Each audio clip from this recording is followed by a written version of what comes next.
तो वियतनाम युद्ध में अमेरिका का बहुत ज़्यादा नुकसान हो गया था कि वियतनामी लोग क्या करने लगे थे कि गोरिल्ला स्टाइल में लड़ाई लड़ने लगे थे और बहुत ज़्यादा पावरफुल तरीके से लड़ाई लड़ने लगे थे। तो अमेरिका का बहुत ज़्यादा नुकसान हो चुका था उसमें।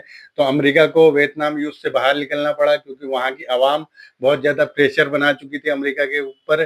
तो हम ये बेफालतू के युद्ध में क्यों फँसे हुए हैं? तो अमेरिका की आवाम यही बोल रही थी कि हम फालतू के युद्ध में क्यों फँसे हुए हैं, तो अमेरिका को वियतनाम युद्ध से बाहर निकलना पड़ा। तो उसके बाद अमेरिका ने अफ़गानिस्तान की लड़ाई लड़ने चले गया। फिर अफ़गानिस्तान की लड़ाई 20 साल अमेरिका ने लड़ा और खुद वेपन दिए। अफ़गानिस्तान के जो अमेरिका ने बनाई थी सरकार, उसको बहुत वेपन दिए और कई करोड़ों के वेपन दिए। तो अमेरिका को वहाँ पे 20 साल लड़ाई लड़ने के बाद कुछ हासिल नहीं हुआ। अमेरिका को अफ़गानिस्तान से भी बोरिया बिस्तर लेके भागना पड़ा क्योंकि तालिबानियों के पास एक से एक टेक्निक थी। पहाड़ों का युद्ध वो अच्छे से जानते थे। तो वो अब तालिबानियों को वहाँ से भी अमेरिका से बहुत टफ फाइट मिल रही थी।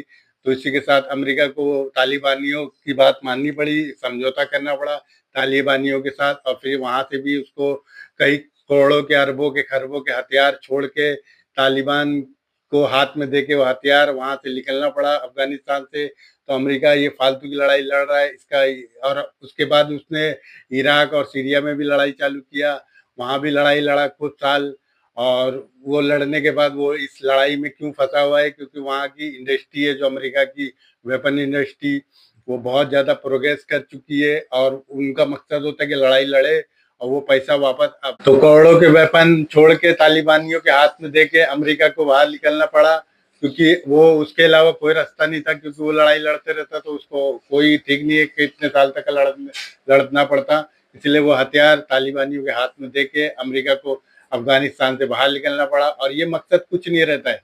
जैसे अभी यूक्रेन और रशिया का मसला ले लो, वो लड़ाई भी कब का बंद हो जाती मगर बंद नहीं किया जा रहा क्योंकि वेपन इंडस्ट्री अमेरिका की बहुत बड़ी है और जो वेपन इंडस्ट्री के मालिक हैं जैसे कि बड़ी-बड़ी कंपनी के मालिक हैं, उन लोग नहीं चाहते कि ये सब लड़ाई बंद हो क्योंकि वो लड़ाई चलते रहेगी अमेरिका की किसी न किसी देश में, तो वो हथियार की कंपनी बहुत ज़्यादा मुनाफ़े में कमाएगी क्योंकि वो पैसा रिटर्न अमेरिका के ही पास आता है। वो जो हथियार की कंपनी है बड़ी-बड़ी उनके पास वो पैसा वापस आ जाता है। तो अमेरिका नहीं चाहेगा कि ये लड़ाई अमेरिका की जो वेपन इंडस्ट्री है वो नहीं चाहेगी कि हथियारों की कंपनी है जो वो लड़ाई बंद हो, इसी के साथ लड़ाई चलते रहेगी। और मेरे दोस्त लोग मेरा चैनल है ASU 720 इसको सब्सक्राइब करें, लाइक करें, बेल आइकन दबाएँ, ज़्यादा से ज़्यादा शेयर करें। चलिए बाय।